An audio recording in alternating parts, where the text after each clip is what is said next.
Vamos iniciar a nossa aula de hoje, dando continuidade aí nos nossos estudos, dando continuidade aí a falar sobre os recursos, né? Importante dizer que a partir do momento em que nós iniciamos os estudos, uma boa noite especial aqui para a Bruna, que se manifesta no chat. Muito obrigado, Bruna.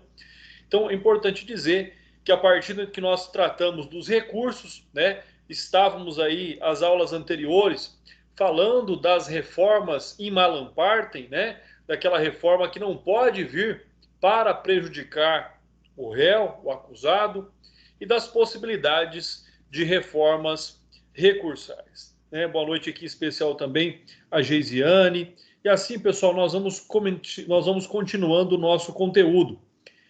Falaremos hoje, então, aí da dialeticidade recursal. Né? Pessoal, se nós pararmos para pensar, se nós observarmos, nós somos aqueles que têm o jus postulante. Nós somos aquele sem os quais não existe justiça. Nós somos um pêndulo desta balança, né? Do qual nós estamos ali para reequilibrar essa relação, para a defesa dos direitos. Então, ou seja, a partir do momento em que nós tratamos do direito ao recurso, tratamos de um direito constitucional, tratamos de uma oportunidade, de uma garantia e da efetividade que o indivíduo tem de não concordar ali com uma determinada decisão judicial, ou de simplesmente buscar uma reanálise, um reexame por um colegiado de uma decisão monocrática. Então, esta é a grande finalidade, né? Outro detalhe interessante quando nós tratamos da dialeticidade, da dialética, né? E se nós buscarmos aí o conceito de dialética, nós vamos observando, nós vamos compreendendo questões, né, extremamente importantes. A dialética como um todo, ela tem o significado seguinte. Deixa eu passar aqui para vocês, né?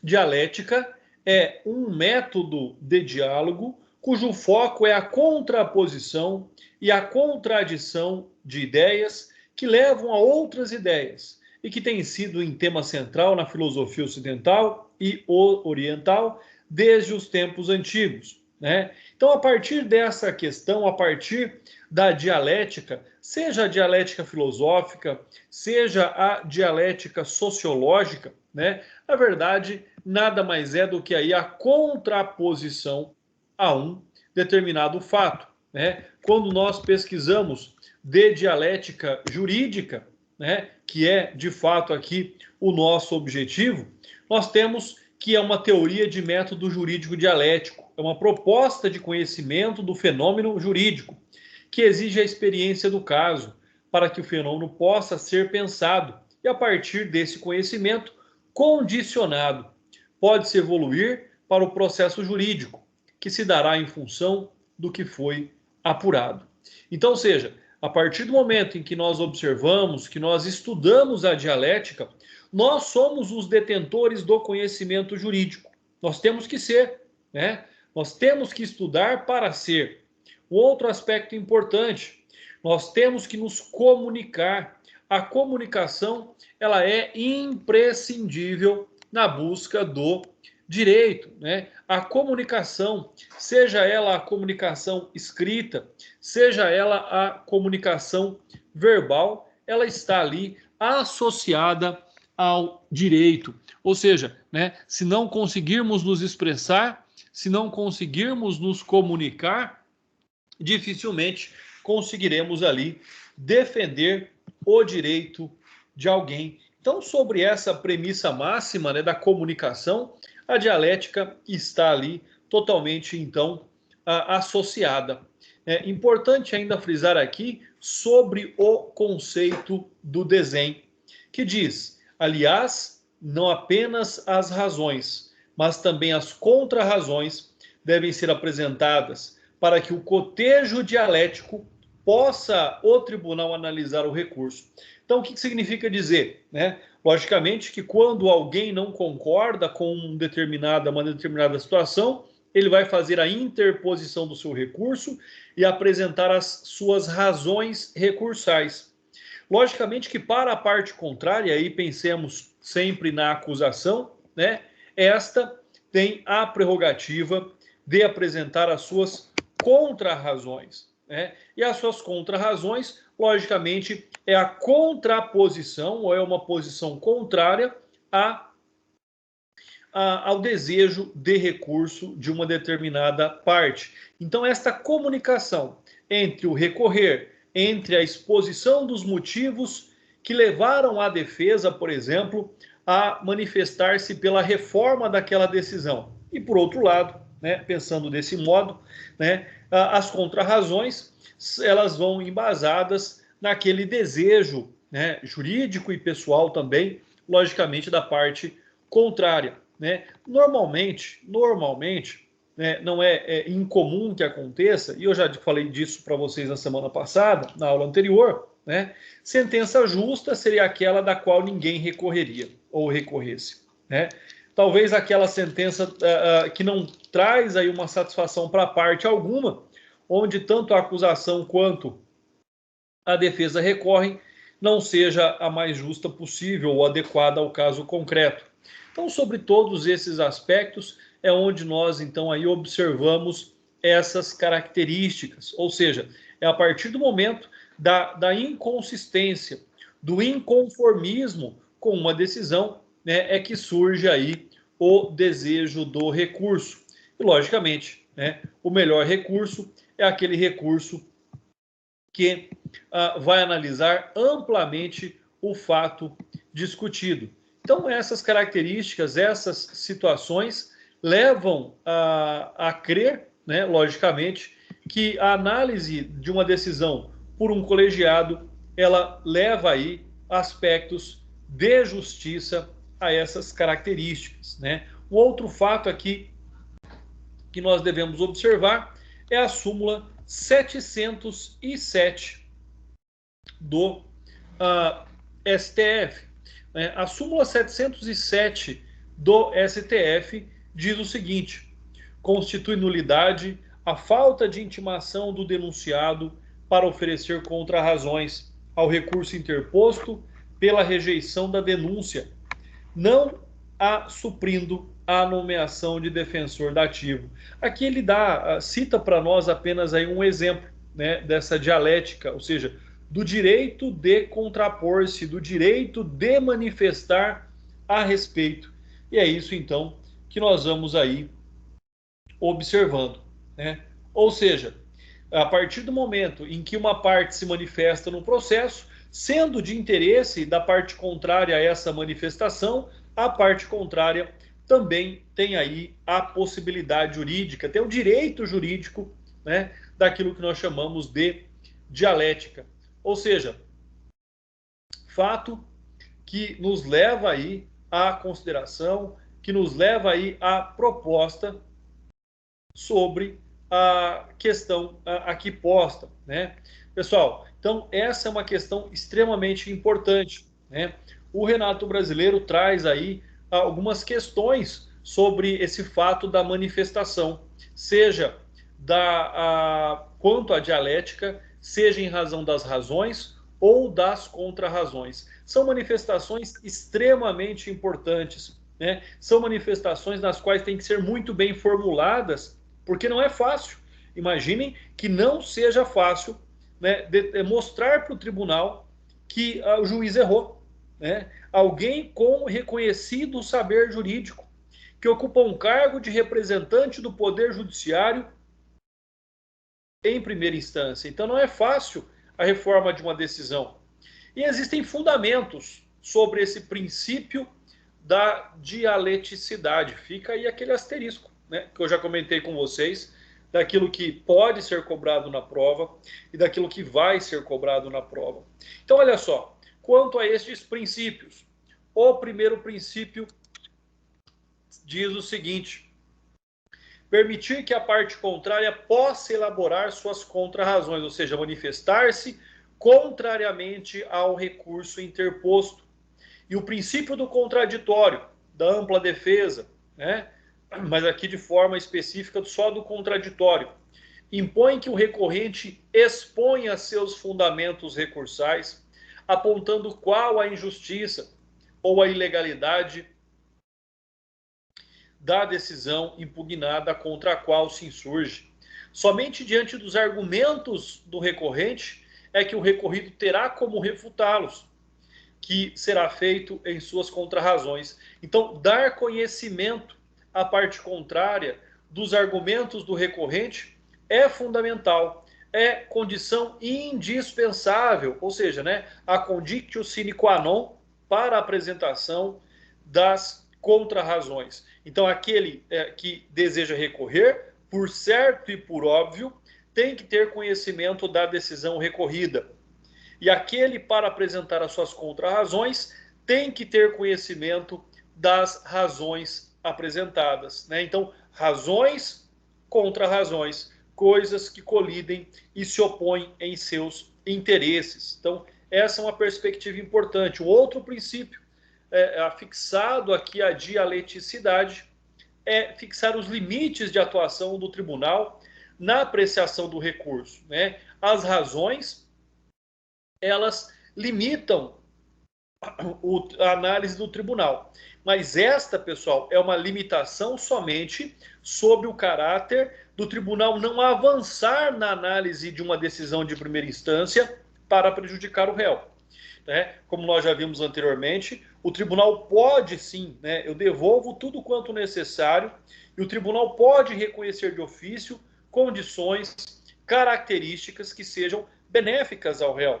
Mas eu limito a análise do tribunal quanto às características, e eu digo isso pensando logicamente aqui num recurso da defesa, eu limito o tribunal para analisar questões que possam prejudicar o réu. E isso, logicamente, se subir somente o recurso da defesa, né? Ao contrário, se for um recurso exclusivo da acusação, né? Logicamente que os termos do recurso limitam a análise do tribunal, o tribunal não pode julgar além do pedido, né? Não pode ter ali uma decisão extra petita ou citra petita, né? Mas deve aí agir sobre essas características, ou seja, é o fato que vai determinar, é o fato que vai demonstrar essas condições. Né? No caso aí de recurso da acusação, né, o tribunal até pode reconhecer de ofício fatos que beneficiam o réu, mas não pode reconhecer de ofício circunstâncias não abordadas no recurso da acusação que possam, de algum modo, prejudicar, no caso aí, o recorrido. Então, olha só, fixar os limites da atuação do tribunal na apreciação dos recursos. O pedido se mostra essencial na formulação de qualquer recurso. Haja vista que, ao lado da fundamentação, limita a atuação e decisão do tribunal, considerando-se a regra do tanto devolutum quanto apelatum, ou seja, né, de fato, como será visto com mais detalhes mais adiante, quando nós analisarmos o efeito devolutivo dos recursos, a atividade judicante exercida aí pelo tribunal por ocasião do julgamento de um recurso está vinculada à pretensão do recorrente exposta em sua fundamentação e seu pedido, o que corrobora a importância do princípio da dialeticidade. Pessoal, um outro fato aqui que nós devemos abordar é que seja sucinto. Né? Eu conheci, já falecido agora, um grande advogado, né, Dr. Laurindo Novaes Neto, e quanto mais sucinto, melhor, quanto mais objetivo, melhor. Né? Nos dias de hoje, não tem condição aí de um juiz analisar uma tese, ou seja, petições com 30, 40 laudas, isso não é possível, isso não é admissível mais. Então, sobre esses aspectos é onde nós temos que ser os mais econômicos possíveis, ser os mais objetivos possíveis. É o fato de que nós devemos nos limitar. Até existem campanhas nos tribunais, né, chamada de petição 10, ou seja, em que de fato nenhuma petição deveria ou se justificaria que uma petição ultrapassasse 10 páginas, 10 laudas. Então, fica aí também essa recomendação. Sejam sempre o mais objetivo possível. Sejam sempre os mais razoáveis possíveis, né? Existe um outro amigo meu, advogado, que disse que quanto maior a petição, maior a demonstração de culpa do recorrente, maior o desespero do recorrente em razão da sua própria responsabilidade. Então, fiquem atentos a isso também, né? Sejam claros, sejam sucintos, usem técnicas de redação eficazes na demonstração daquilo que você deseja, que tenha explicação, que tenha começo, meio e fim, e o fim seja ali então culminado pelos requerimentos, requerimentos compatíveis, requerimentos hábeis, requerimentos baseados naquilo que a justiça e as leis autorizam dentro da sua linha de defesa, dentro da sua linha de raciocínio. Então, isso é extremamente importante, né? Dizer aí que o peticionante, qualquer peticionante deveria ter curso de redação não é aqui um exagero, né? O Victor coloca aqui no nosso chat, esse limite de atuação do tribunal está muito ligado ao princípio do reformatio impejus. Exatamente, doutor Victor. Por quê? Porque esse limite de atuação preste atenção, se esse for um recurso exclusivo da defesa, o tribunal pode analisar amplamente o processo, pode reanalisar amplamente o processo, mas não pode, se não concordar com o recurso da defesa, né, tornar aquela condenação de primeiro grau mais gravosa, né, mais prejudicial para o recorrente. E o contrário também, se for um recurso da acusação, né, dentro dos limites requeridos pela acusação, o tribunal tem amplitude para debater e julgar.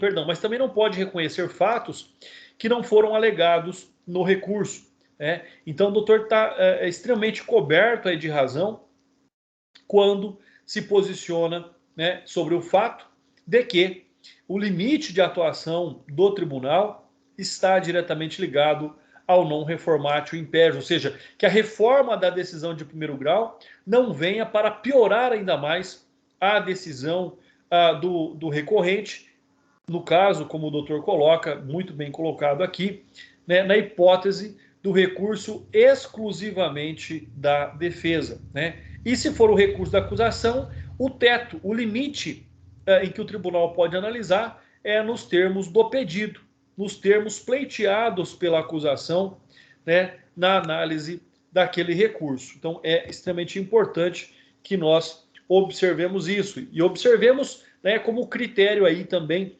limitador da atuação do tribunal, sim, né, o princípio da non reformatio impejus.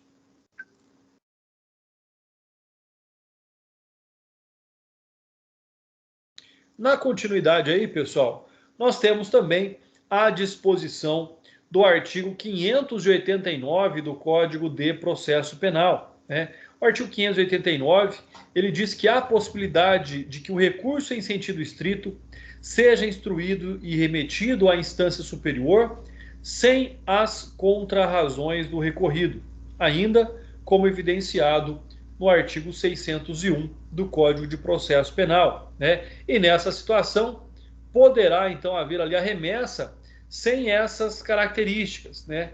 Poderá ali haver a remessa sem que haja a necessidade das contrarrazões. Isso de forma exclusiva no RESE. Nós veremos os recursos em espécie mais adiante.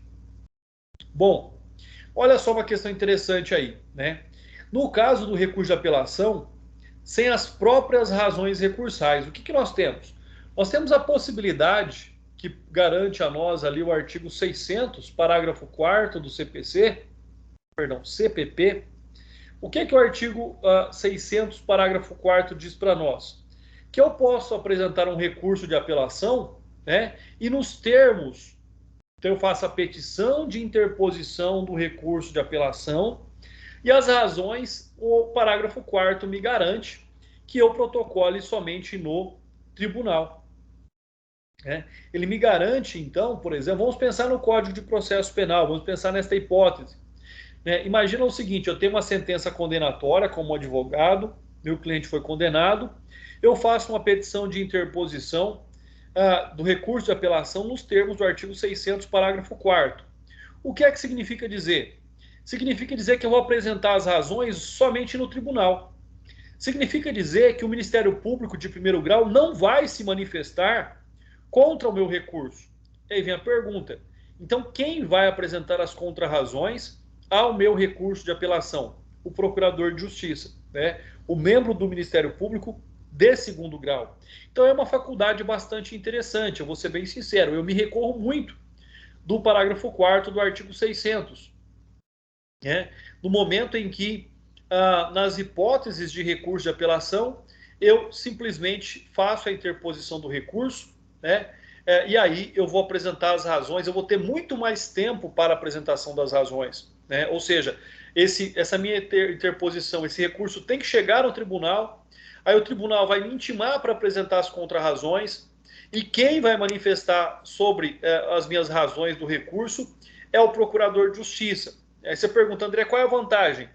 Não existe uma vantagem efetiva além do tempo que eu tenho em maior quantidade para apresentar as razões. Mas se nós pararmos para pensar, né, é diferente o procurador que não viveu o processo, que não acompanhou a instrução processual, se manifestar em contrarrazões, do que, por exemplo, o Ministério Público, que conhece o processo desde o início, que acompanhou todas as fases, que apresentou ali a denúncia, né, que se manifestou em alegações finais. Então ele teria talvez mais propriedade para manifestar em contrarrazões, talvez, isso de forma hipotética falando, do que o próprio Procurador de Justiça se manifestando dessa forma. Então, pessoal, voltando aqui ao nosso tópico, né, nesse nosso primeiro tópico de hoje, falando sobre a dialeticidade, ou seja, a esse direito de manifestar, esse direito do exercício do duplo grau de jurisdição. Então, não havendo aqui, logicamente, a concordância com uma decisão judicial em nível do processo penal, cabe recurso. O recurso ele vem acompanhado das suas razões, ou seja, da descrição do inconformismo com aquela decisão, né? Em que o juiz errou? O que é que o juiz não considerou? A livre decisão do magistrado foi motivada nas provas dos autos? Né?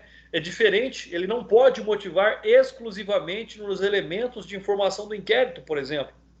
E para isso eu tenho as razões recursais, né? Um outro aspecto que nós temos aqui, uma outra hipótese que nós temos aqui, é o fato de que, pelo princípio também do contraditório, né, a pessoa, a parte contrária, tem o direito de conhecer as razões e o prazo necessário ali estipulado pela lei para a apresentação das suas contrarrazões, né, manifestar-se contrariamente a um pedido que se opõe ao seu desejo, um pedido da parte contrária. Então, esse é um outro aspecto importante aí, né? Alguns artigos permitem a interposição, alguns recursos permitem a interposição do recurso em si e, naquele momento, a não apresentação das razões. Eu digo não naquele momento, porque posteriormente as razões deverão ser apresentadas, nos termos, mais uma vez aí, do artigo 600, parágrafo 4º. Pessoal, até aqui tudo bem? Mais alguma dúvida, alguma manifestação, alguma pergunta?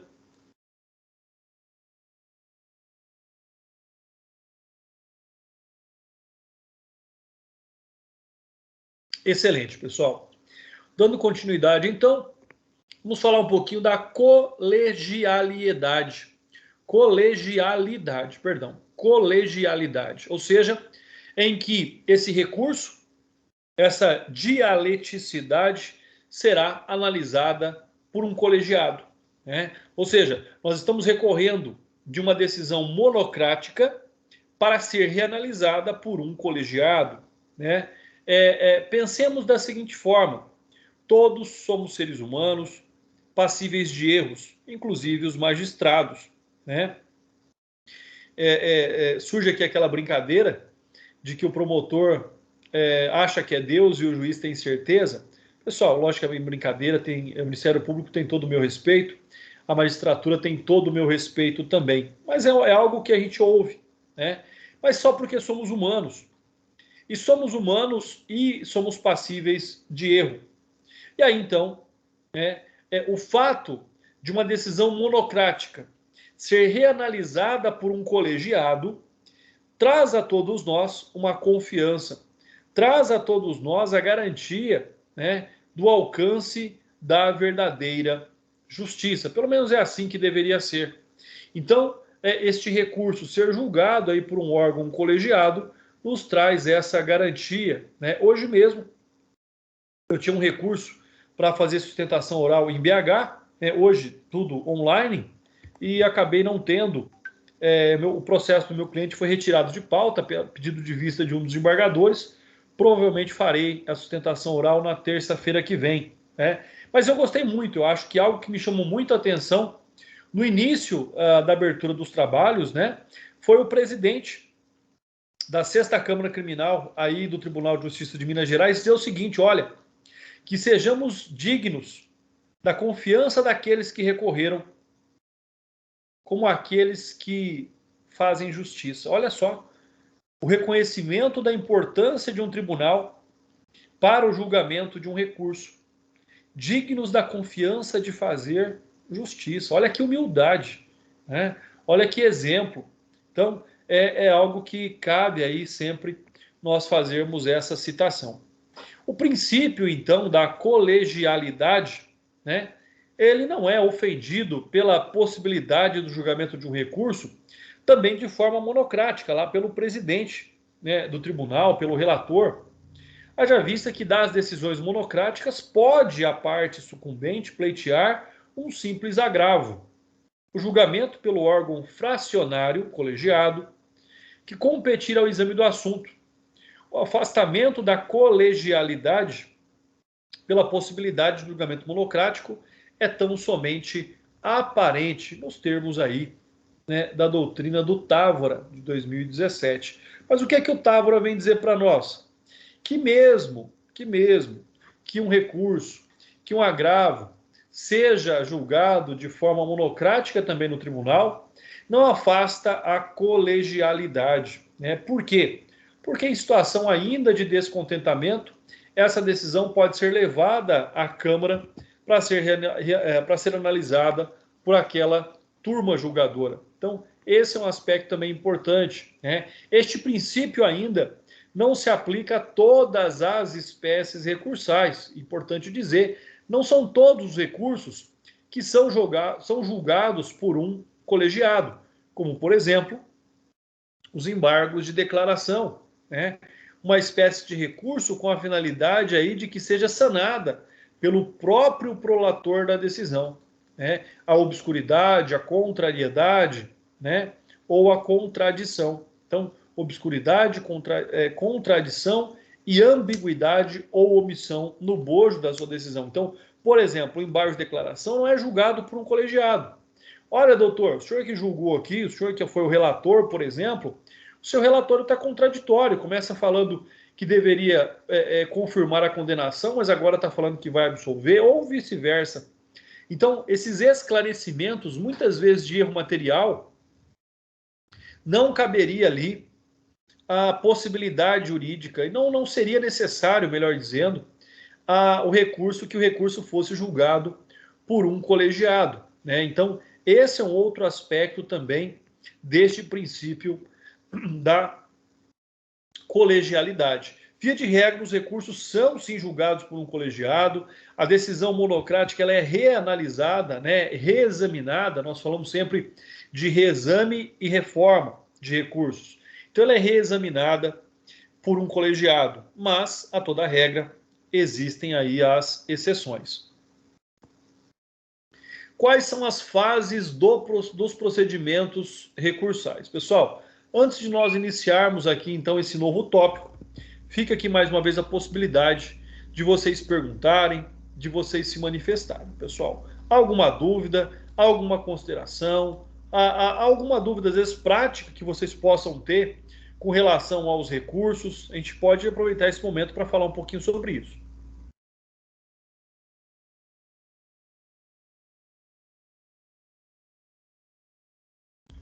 Vamos lá, pessoal, acordem aí, vocês estão muito quietos hoje. Hoje não está tendo participação, importante que vocês participem.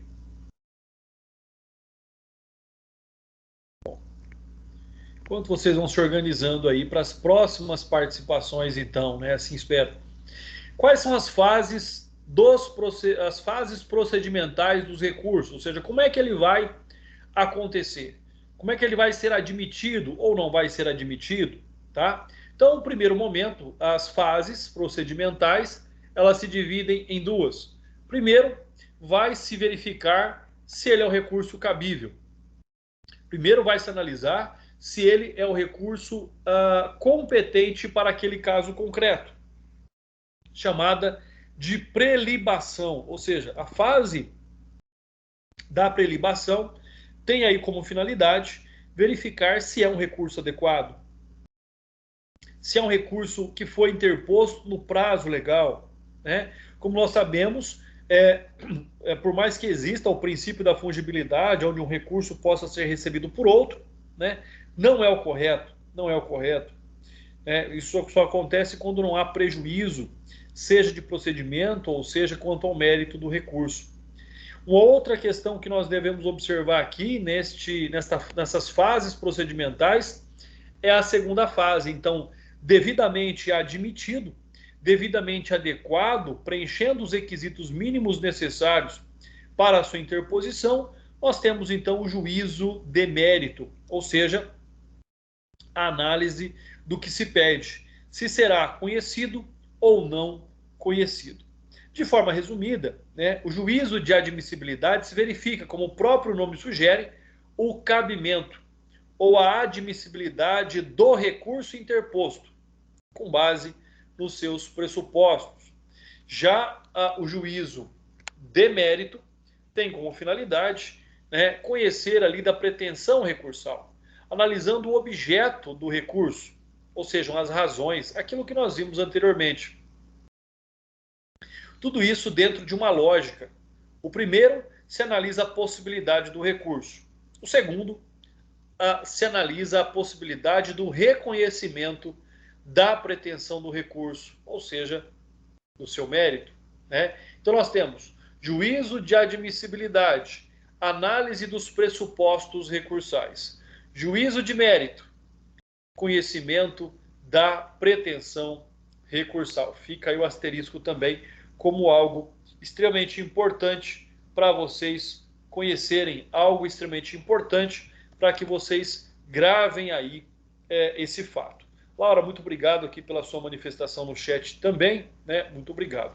Bom, pessoal, vamos falar um pouquinho mais então sobre esse juízo de admissibilidade, chamado também de juízo de prelibação, né? Olha só, é algo tão simples, mas alguém aí, o examinador, pode complicar um pouquinho a sua vida se utilizar o nome mais técnico, tá? Então, o que nós temos a respeito disso? Nós temos o fato de que essa admissibilidade, de início, ela é feita pelo próprio juízo contra o qual se está recorrendo. Então, ou seja, recurso eu não interponho diretamente no tribunal. Tá? Recurso contra a decisão de primeiro grau, eu vou interpor diretamente ao juízo de primeiro grau. Então, ou seja, né, este juízo que se faz do reconhecimento da admissibilidade do recurso é feito pelo próprio juiz, ao qual está tendo a sua decisão recorrida, questionada. É ele que vai fazer esse juízo de admissibilidade. Vou dar um exemplo, né? Um cliente, nós então recorremos, o juiz disse que o recurso não era admissível, isso já em segundo grau, né? Nós entramos com um recurso especial, o tribunal entendeu que não era cabível o recurso especial ali, por ausência de requisitos, e nós então entramos com outro recurso, chamado de agravo de instrumento, aplicado por analogia do próprio Código de Processo Civil, conforme autorizado pelo Código de Processo Penal. Como vocês sabem, eu já disse para vocês, aplica-se subsidiariamente no que for necessário, né, nas lacunas do Código de Processo Penal, o Código de Processo Civil. Sobre essa questão, sobre esse juízo de admissibilidade, fica aí a informação. Quem realiza o juízo de admissibilidade é o próprio órgão recorrido. É o juízo ACO. É aquele contra quem estou recorrendo, né? Ou seja, é aí que, a partir do momento em que se admitindo o recurso, constatada a presença dos seus pressupostos, será também exercida pelo juízo adquém. Então, ou seja, o juiz de primeira instância, a exemplo, recebe o recurso, faz um primeiro juízo de admissibilidade, encaminha para o tribunal, que também faz um juízo de admissibilidade, para só depois destas duas análises poder ali exercer o juízo de mérito. Então, pessoal, sobre essas questões, né, nós vemos aí a importância de um recurso muito bem fundamentado. Nós vemos aí a importância de um recurso, né, que se lastreia aí em fundamentos extremamente importantes. Quanto ao juízo de mérito, normalmente, de acordo aí com a doutrina também, normalmente a competência para juízo de mérito é apenas do órgão superior. Mas existem exceções, né? Como o próprio órgão que proferiu a decisão recorrida também realiza o juízo de mérito, no caso há um juízo de retratação. Por exemplo, no recurso em sentido estrito, né? Quando é que eu utilizo um recurso em sentido estrito? Né? São muitas as hipóteses. Mas, por exemplo, num caso de um crime contra a vida, na hipótese de uma sentença de pronúncia, né? Nessa situação, eu recorro ao tribunal apresentando ao juiz que prolatou essa sentença de pronúncia um recurso em sentido estrito. E no recurso em sentido estrito, por mais que eu possa não colocar, eu sempre coloco, mas por mais que eu possa não colocar, existe ali a possibilidade de retratação, ou seja, do juiz analisando os termos do recurso e olha, puxa vida, era verdade.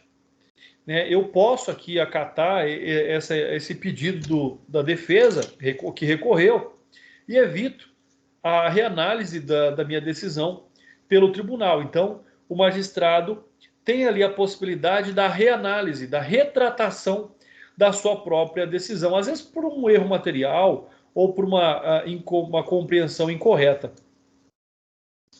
Doutor, no agravo em execução também é possível? Também é possível, doutor. No agravo em execução, né, no caso lá já nos termos da lei de execução penal, naquela situação, é possível também o juízo de retratação. E lá é mais possível ainda, porque o juiz ele é o executor, né, do próprio ato.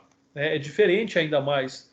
Aqui, nesse exemplo, o juiz que dá uma sentença de pronúncia não é ele que julgaria o mérito, mas ele tem a possibilidade também da retratação quanto e nos termos das razões apresentadas. No que diz respeito ao resultado, temos a seguinte equação: juiz de mérito positivo, provimento do recurso. Juízo de mérito negativo, improvimento do recurso.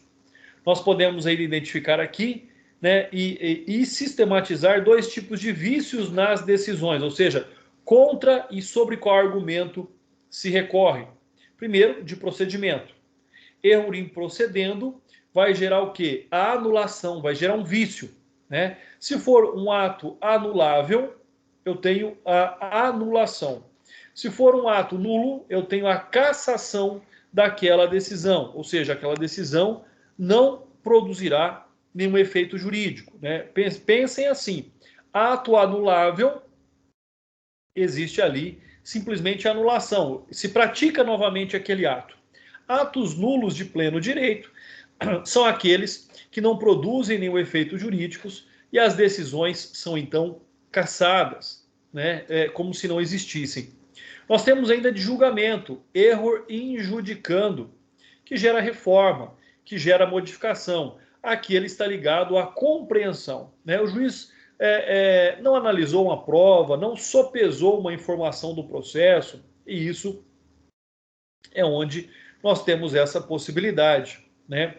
Um outro fato aqui a ser considerado é que, se for conhecido o recurso com o seu julgamento de mérito, a disciplina sobre a sobreposição das decisões dentro de um mesmo processo é buscada lá no Código de Processo Civil, que vai dizer no seu artigo 1008, o julgamento proferido pelo tribunal substituirá a decisão. O acórdão substitui a sentença impugnada no que tiver sido objeto do recurso.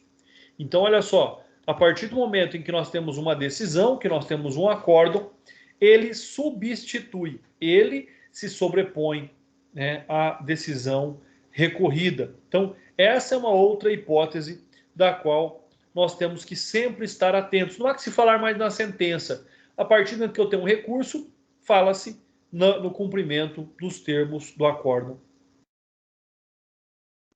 Quais são os pressupostos recursais para que sejam ali admitidos os recursos? Quais são os pressupostos recursais para que o recurso possa preencher os requisitos mínimos e necessários da sua interposição, né? Eu digo interposição, não seu conhecimento, porque nós estaríamos diante das questões de mérito. Mas os pressupostos processuais são aqueles requisitos essenciais. Vamos aqui circular. Requisitos essenciais somente para a admissão do recurso, como nós já vimos, chamado também de juízo de prelibação, permitindo a posterior análise do mérito, ou seja, juízo de delibação pelo juízo ad quem. Mais uma vez, né? Os pressupostos recursais inicialmente são realizados pelo juízo de prelibação, ou seja, de primeiro grau, aquele que é recorrido, enquanto, né, o mérito ou o juízo de delibação é analisado em segundo grau. A prelibação é exercida tanto pelo juiz a quo quanto pelo juiz a quem, aquilo que eu já acabei de falar para vocês, né? Ou seja, existe um juízo de admissibilidade do juízo a quo, quando o processo chega ao tribunal, realizam um outro juízo de admissibilidade, para só então depois, né, analisarem o mérito daquele recurso, né? Então, isso é algo extremamente importante também. Outra questão aqui que nós devemos observar é quanto à terminologia empregada na conclusão do juízo de prelibação, ou seja, né, se a ausência for constatada pelo juízo a quo, fala-se em não recebimento do recurso. Se faltar alguma coisa, não recebe. Se verificada por membro do tribunal, né, em decisão monocrática, que não trata do mérito, porque ele ainda está fazendo aqui o juízo de admissibilidade, o juízo de prelibação, fala em negação de seguimento ao recurso.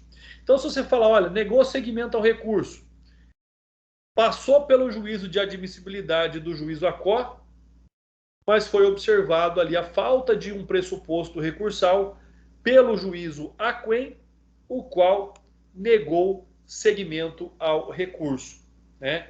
Se falar em não recebimento do recurso, não passou nem de primeira instância. Então, fiquem atentos a essa terminologia também. Se na prova perguntar, quando verificada a negação de seguimento pelo recurso, a quem coube, por exemplo, fazer ali o juízo de prelibação? Você sabe que negação de seguimento de recurso cabe ao tribunal. E não recebimento do recurso cabe ao juiz de primeiro grau, aquele que proferiu a sentença ora recorrida. Então fiquem atentos a esses termos também, né? Não seguimento, tribunal. Não recebimento, olha só, não recebimento, juízo a quo. Nega seguimento, tribunal. Não recebe, juízo de primeira instância. Nega seguimento, juízo de segunda instância. Então, todos esses termos são extremamente importantes, né? Conhecer esse fato, ele é fundamental para o estudo dos recursos. E dentro desses pressupostos, nós temos pressupostos objetivos ou extrínsecos, né? O que é que significa, primeiro, olha só, pessoal, né? O estudante de direito que não estuda com um dicionário do lado tem um grande prejuízo. Significa a palavra extrínseco, pessoal. O que é que significa essa palavra? Que não pertence à essência de algo, que é exterior, que é convencional ou fictício, ou fictível. Então, e a partir de que nós compreendemos o que isso significa, vem aí então de acordo com o nosso objetivo. Então, pressupostos objetivos ou extrínsecos. Referente aí ao cabimento, trata-se da conjugação dos elementos, recorribilidade e adequação, né? Ou seja, recorrer tem que ser adequado, o recurso tem que ser adequado e deve estar na possibilidade, deve estar-se no momento adequado para a interposição do recurso. Então ele tem que ser tempestivo e tem que ser o recurso correto. A recorribilidade diz respeito à possibilidade conferida pela lei de recurso contra determinada decisão. Então, essa situação da previsibilidade jurídica. Enquanto nós falamos de adequação, né, diz respeito aí ao manejo da modalidade recursal correta. É o recurso adequado para aquela hipótese, né, de inconformismo, adequado àquela decisão atacada. Então, observem essas características, tá? Quando nós falamos em recorribilidade, a autorização legal, né, a definição legal, o recurso adequado contra aquela decisão prevista em lei. A adequação, aí sim, né, modalidade recursal correta. Então, nós estamos diante de quê quando nós falamos em cabimento? Né? Nós estamos diante do cabimento, da regularidade formal, da tempestividade e da ausência de fatos impeditivos extrínsecos, que não fazem parte daquele contexto, que não fazem parte daquele cotejo jurídico. Quando nós aqui ainda observamos a regularidade formal, querendo ou não, né, concordando ou não, não importa neste momento, nós ainda estamos diante de uma atividade jurídica, exercemos uma atividade jurídica extremamente formalista. Então existe uma forma adequada, né? Existe um modo adequado a manifestar sobre questões próprias, ou seja, a recursos. Então o que nós temos a respeito disso? O recurso deve ser manejado em atendimento à forma prevista em lei. Nós vamos dizer que existem formas, que existem regras, existem fórmulas recursais para que alguém possa recorrer. Existem parâmetros a serem seguidos.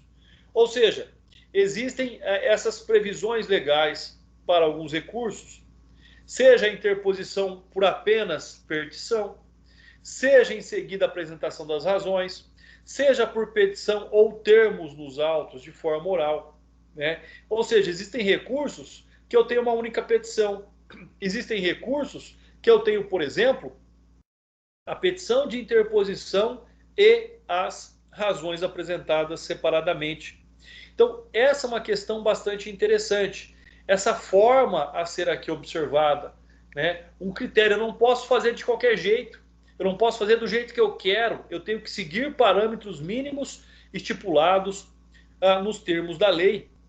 Então, sobre essa questão, é lógico que esse rigorosismo, esse rigorismo excessivo aqui, né, ele é desnecessário. Né? Muito já foi flexibilizado a partir do momento em que nós vemos as mudanças legislativas, mas a forma ainda subsiste. E a forma deve ser vista como um meio de se alcançar determinada finalidade ou providência, ou seja, aquele recurso escrito em forma, escrito dentro das formalidades, por si só, né, agradará muito mais aqueles que devem julgar.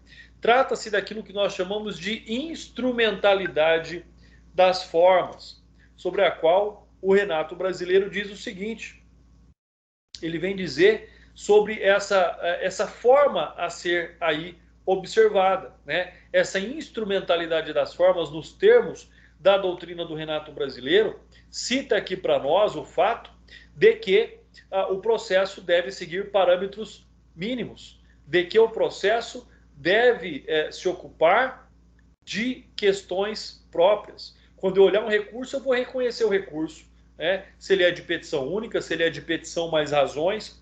Então, esse é um aspecto extremamente importante, né? O recurso, onde eu tenho que citar a decisão recorrida, eu tenho que pontuar os argumentos dos quais eu desejo a reforma. Por quê? Porque eu posso recorrer da decisão total, eu posso recorrer de partes da decisão. Então, na verdade, existem critérios a serem aqui observados, né? Falando um pouquinho da tempestividade, perdão, dos recursos. O recurso ele deve ser tempestivo, ou seja, dentro do prazo em lei estipulado para a sua interposição. E aí, o artigo 798 vem falar sobre essa natureza processual, né? Sendo esse prazo contínuo e peremptório, ou seja, perdeu o prazo, perdeu o direito.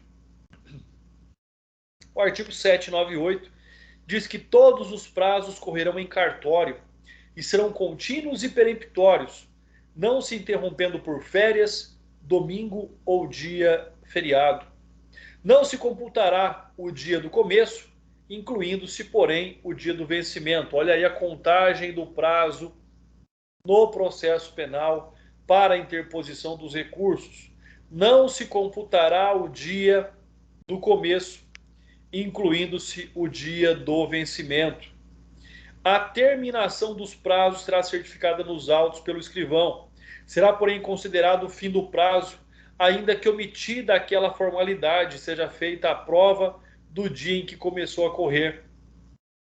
O prazo que terminar em domingo ou dia de feriado considera-se automaticamente prorrogado até o dia útil imediato. Então, todos esses critérios são importantes, pessoal. E aí, né, com certeza, alunos formados pela fama não perdem prazo, né? Sabem contar o prazo e sabem que o direito não é seu, o direito é do seu cliente. E você não pode se permitir perder um direito, principalmente que não é seu, né? Então, essa é uma outra perspectiva que nós temos. O artigo 798 ele é importante aqui, até nós lermos novamente. Vamos aqui fazer a leitura novamente, porque ele é importante, para que não haja nenhum esquecimento sobre parte dele. Todos os prazos correrão em cartório, serão contínuos e peremptórios, não se interrompendo por férias, domingo ou dia feriado. Parágrafo 1º. Não se computará no prazo o dia do começo. Não se computará no prazo o dia do começo, incluindo-se, porém, o do vencimento. Não se computará no prazo o dia do começo, incluindo-se, porém, o do vencimento. Parágrafo 2º.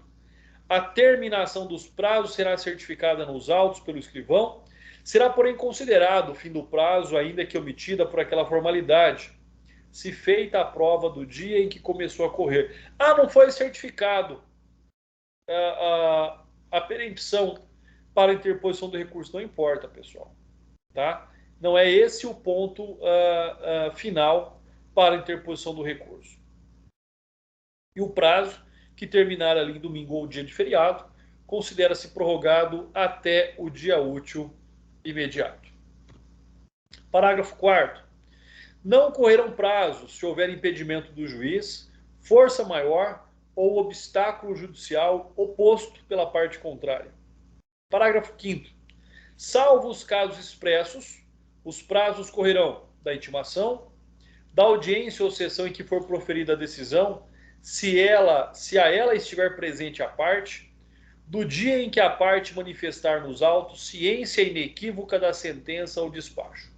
Então, outro detalhe importante aqui, né, o parágrafo 5º é extremamente importante. Qual é a data inicial? Qual é o ponto de partida para começar a correr os prazos? Da intimação pelo Diário Oficial. Na audiência, se a decisão proferida em audiência as partes estiverem presentes, já está intimado da audiência daquela decisão, o prazo já está correndo. Ou do dia que a parte se manifestar de forma inequívoca da sentença ou despacho, ou seja, do dia que a parte é intimada pelo oficial de justiça daquela decisão. Importante é que ainda observar quanto à contagem dos prazos, que a Defensoria Pública, né, tem prazo em dobro para se manifestar. Pessoal, Defensoria Pública é uma coisa, defensor dativo é outra. Defensor dativo não tem prazo em dobro, somente a Defensoria Pública, tá? Então fiquem atentos a essa questão também, né? E as súmulas do STJ tratam deste tema. A súmula 216 diz que a tempestividade de recurso interposto pelo STJ é aferida pelo registro no protocolo na secretaria e não pela data de entrega na agência do correio, tá? Então, ou seja, eu vou protocolar no correio hoje, não importa, tá? Você já tem que prever, olha, quando é que vai chegar na secretaria? Quando é que vai chegar lá? Tem que ter esse tempo, né? Hoje, com o processo digital, isso já não existe mais. Mas quando eram processos físicos, que muitas vezes, né, aqui no estado de São Paulo não, mas eu sei que em Minas era, você protocolava o seu recurso no correio e o correio então encaminhava para o tribunal.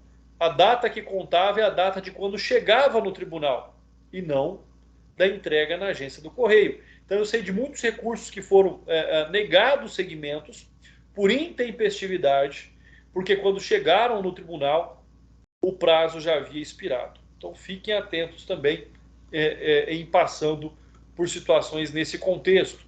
A súmula 310, ainda aí do STJ, trata dessa questão.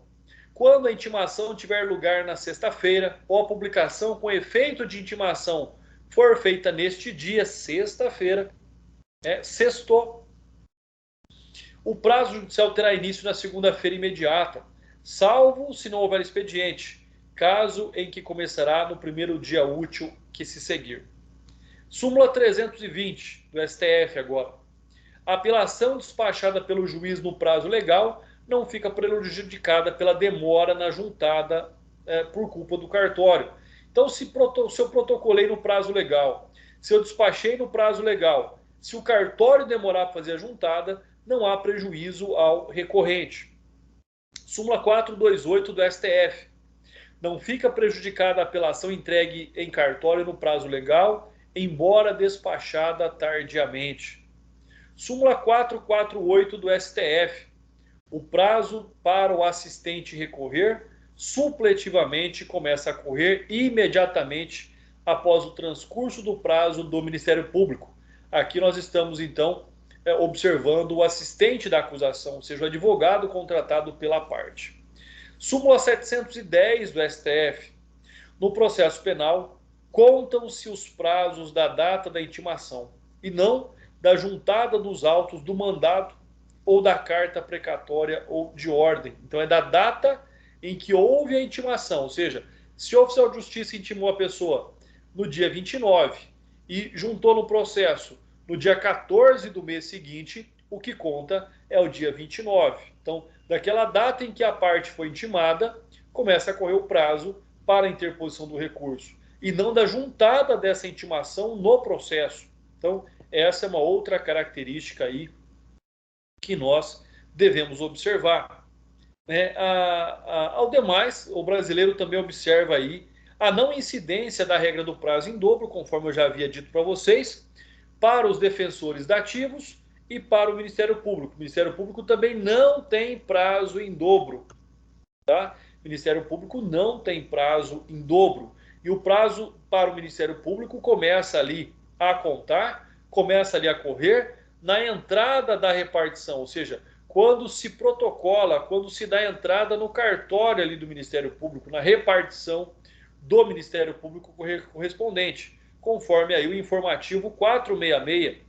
Este Superior Tribunal, consoante ao que assentou o STF no HC 83255-5 de 2004, consolidou o entendimento privilegiando o princípio da igualdade ou da paridade de armas, de fixar o dias a quo na contagem dos prazos, seja em face da Defensoria Pública ou do Ministério Público, no dia útil seguinte à data da entrada dos autos no órgão, qual é dada à vista.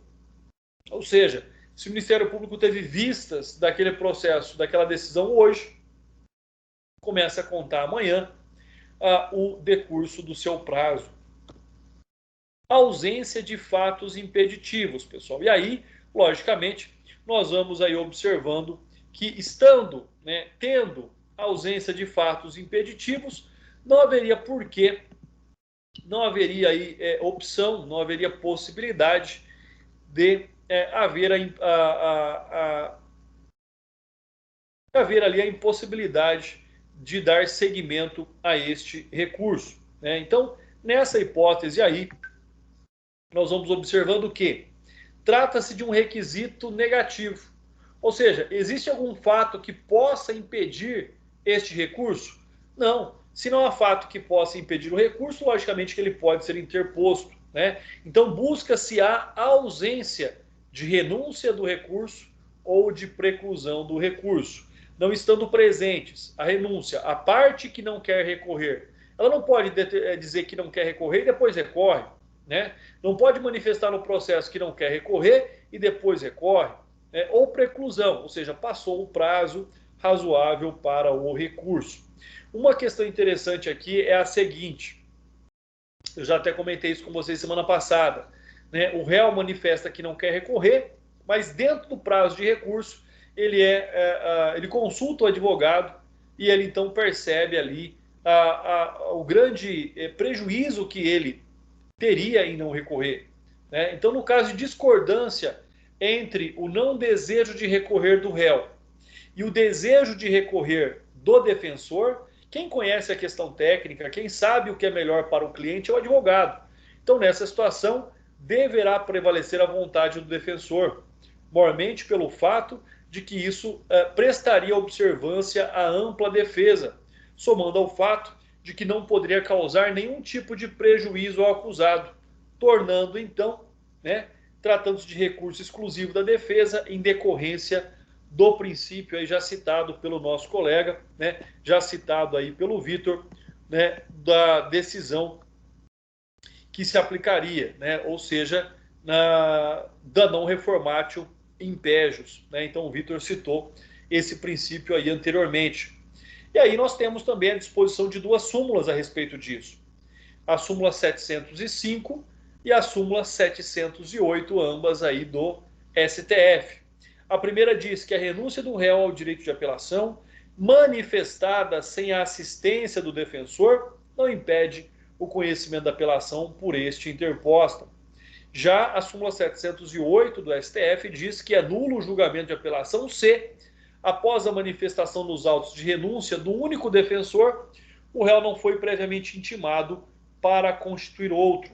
Olha só, é nulo o julgamento da apelação se após a manifestação nos autos de renúncia do único defensor, ou seja, ele fica desassistido de advogado. O réu não foi previamente intimado para constituir outro, ou seja, outro advogado que acompanhe aquele julgamento. Sobre esse fato, nós ainda temos a preclusão, seja ela a preclusão temporal ou a preclusão lógica. O que é a preclusão temporal? Perdeu o prazo. O que é a preclusão lógica? Incompatibilidade entre a prática de um ato processual com outro anteriormente praticado. Acaba seguindo aí a mesma premissa.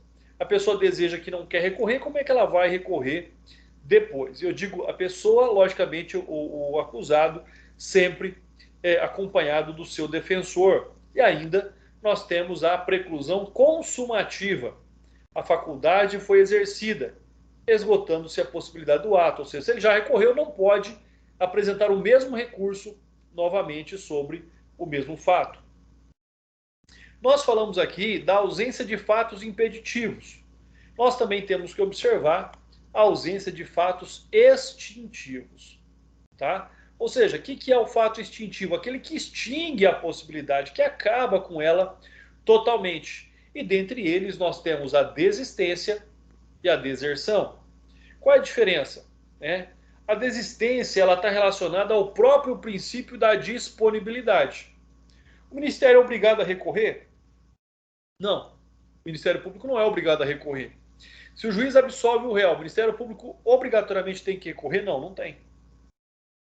Ele pode concordar com aquela decisão, né? Então, ou seja, essa possibilidade aí de desistir, de não praticar o ato. Lógico que o Ministério Público não pode desistir depois de tê-lo praticado, né? Essa é uma questão aí a ser analisada. Depois de praticar, ele não pode desistir, mas ele não é obrigado a praticar o ato se assim não estiver convencido da necessidade dele.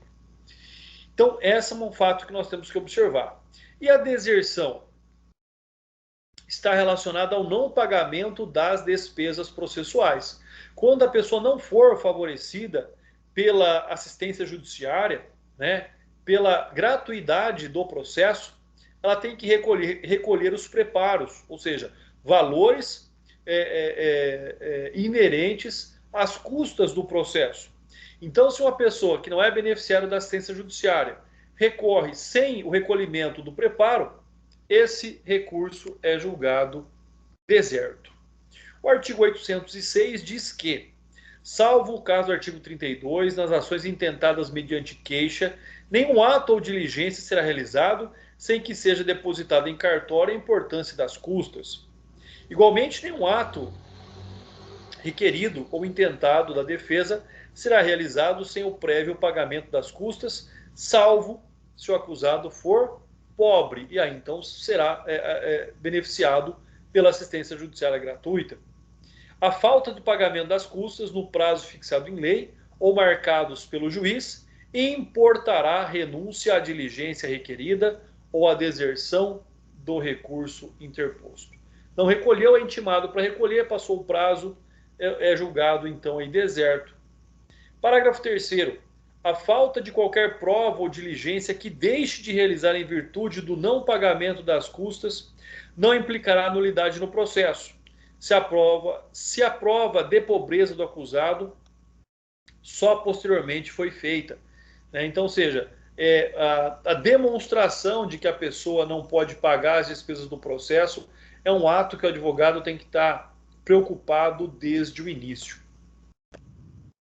E ainda nós vamos observando aí, né, que algumas questões com relação ao preparo, pessoal, com relação a esse pagamento das custas, né? Mais uma vez, não será exigido o preparo de pessoas pobres, comprovadamente no processo, somente será devido em ações penais exclusivamente privadas ou personalíssimas, não se aqui aplica, né, as ações públicas, tá? Então, em se tratando de ação penal privada subsidiária da pública, na medida em que o querelante atua no lugar do Ministério Público, não se pode exigir dele o recolhimento de custas, somente nas ações penais privadas, né? Isso é importante.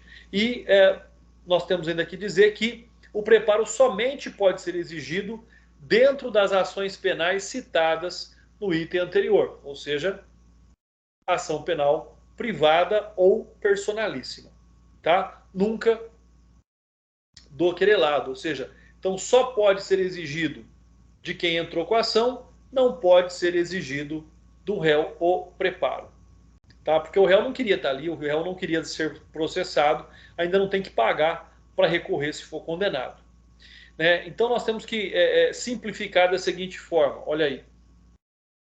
As ações penais públicas não dependem de preparo e custas. Ações exclusivamente privadas dependem desde que a parte não seja comprovadamente pobre ou beneficiária da justiça gratuita. Tem gente que entende, diferentemente do estabelecido em lei, que o querelado, em razão da ampla defesa, jamais pode ser prejudicado pela ausência do preparo. E eu comungo com esse entendimento. tá? Penso da mesma forma, pessoal. Próxima aula, fazer um asterisco aqui, nós continuamos com os pressupostos subjetivos ou intrínsecos dos recursos. Pessoal, estudem, leiam bastante a respeito. Não é um tema, não vou dizer que é difícil, né, porque isso já cria um bloqueio, mas são muitas peculiaridades, são muitas particularidades que vocês têm que conhecer sobre os recursos, são muitos pressupostos, são muitos requisitos. Então estudem bastante.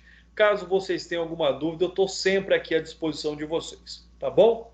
Caso vocês tenham alguma dúvida agora, podem aí se manifestar, podem aí perguntar. Eu estou à disposição. Não tendo dúvidas, mais uma vez agradeço aqui a presença de todos. Fiquem com Deus e até a nossa próxima aula. Pessoal, um abraço. Muito obrigada pela aula, doutor. Eu que agradeço a presença e a participação de todos vocês. Obrigado, Adriana.